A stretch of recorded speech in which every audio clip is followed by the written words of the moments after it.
back on the King's Highway, headed north to the legendary city of Petra. You may know Petra from the Treasury, made famous by the movie Indiana Jones and the Last Crusade. But there's a lot more to this than a movie set. After Alexander the Great's death in 323 BCE, his conquered lands were divided between his generals, Antigonus, Ptolemy, Seleucus, and others. While the generals were fighting for territory in a series of war from 321 to 301, the Nabateans established a kingdom in what is now Jordan and Saudi Arabia. Nabateans amassed considerable wealth due to their strategic location on the trade routes, including the Silk Road from Central Asia and the Incense Road from India and Yemen. Petra was established as the capital, and its population peaked at an estimated 20,000 people in the 1st century CE. At its greatest extent, about 850 BCE, the kingdom stretched from Damascus in the north to Hegra in the south, a little less than 600 miles. As the Roman Republic expanded into the Levant, the Nabateans became a vassal state to Rome. 106 CE, the last Nabatean king died, and Rome officially annexed Nabatea into the Roman Empire. Petra became the capital of the Roman province of Arabia Petraea, which included much of what is now Jordan. Fast forward 2,000 years, and now we are in Petra. This is a rough, forbidding land. It's easy to imagine a Greek or Roman army struggling against a determined Nabatean force. We get our tickets and plan our visit to Petra with a map. First leg is from the visitor center and parking lot to the entrance to the Sikh, about 1 kilometer. These 3 blocks are known as jinn blocks, from the Arabic word for spirit, and the source of the English word genie. Their purpose is unknown. On the way, we see our first tomb with the characteristic stairway to heaven, and our first Nabatean inscription. Here's a tomb with 4 obelisks on top. The bottom story with the Doric columns is a triclinium, or dinner room, where annual feasts were held to celebrate the dead. The next leg is the Sikh, a 1.2 kilometer slot canyon. Imagine that you're an attacking army trying to force your way through this narrow entrance. All the while, arrows are raining down from the rocks above. Carved into the walls of the Sikh are water channels. The Romans came to power in Petra. They paved the Sikh with flagstones. As we get further along, the canyon narrows.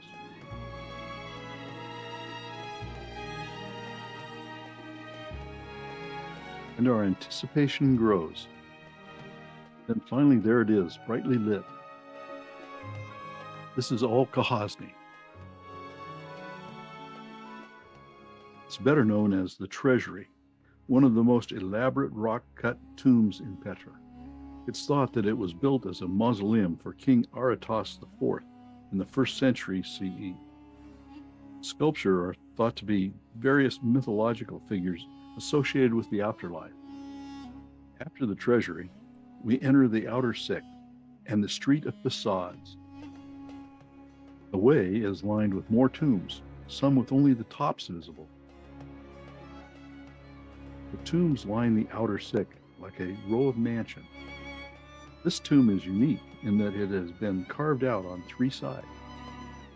At the end of the street of facades is a famous tomb called Unishu, due to an inscription on a grave slab that says Unishu, brother of Shugela, son of, and so on.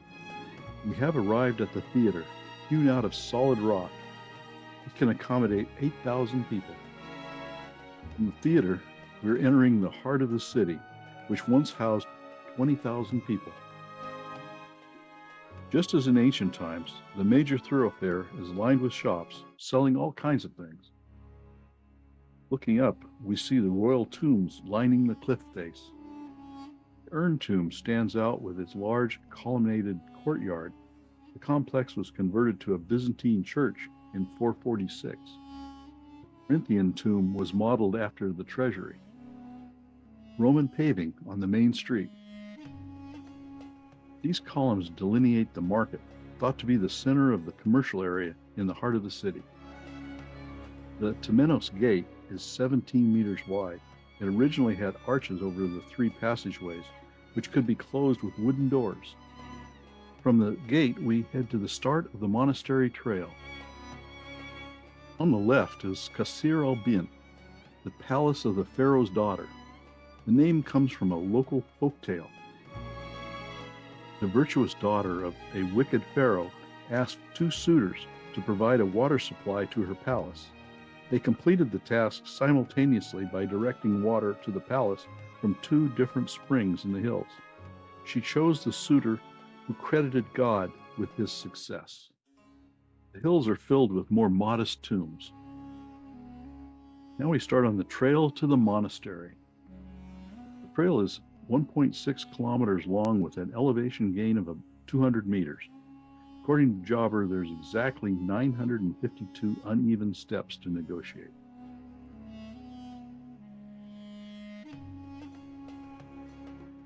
And there are lots of cats. This one wanted to come home with me. The souvenir sellers have set up shop in the trail. All along the way, the rocks are pretty spectacular.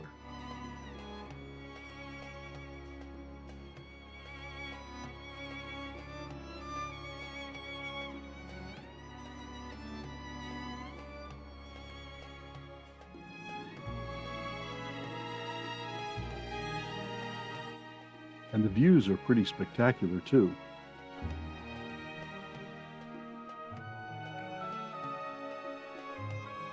We must be there.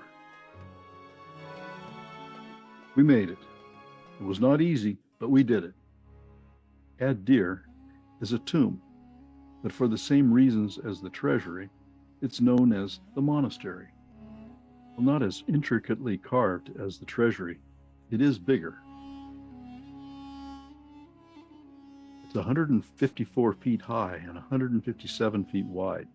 A huge structure probably served some religious purpose as well as being a tomb. It possibly was repurposed as a church in the Byzantine period. Now we need to retrace our path all the way back to the visitor center and museum by 5 o'clock, and we'll need to hurry. But going down can be harder than going up. These Nubian goats don't seem to have any problem negotiating these rocks. We could take the local Uber. I feel so sorry for these poor donkeys. We have to watch our steps, but also have to remember every once in a while to look up and enjoy the rugged view. We have to stop to pet the kittens. Back at the city gates, and the tourists seem to have thinned out. Another view of the royal tombs in the afternoon golden light. Another Uber, all tricked out. But we decide to walk it on out. Donkeys aren't the only choice for transportation. Sherry strides out, tired but with a sense of accomplishment. Golden light makes the sandstone glow.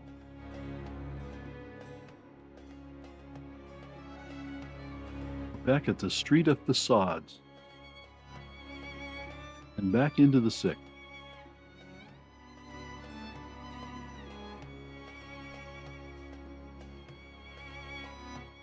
We meet Jobber at the Petra Museum and take a quick tour.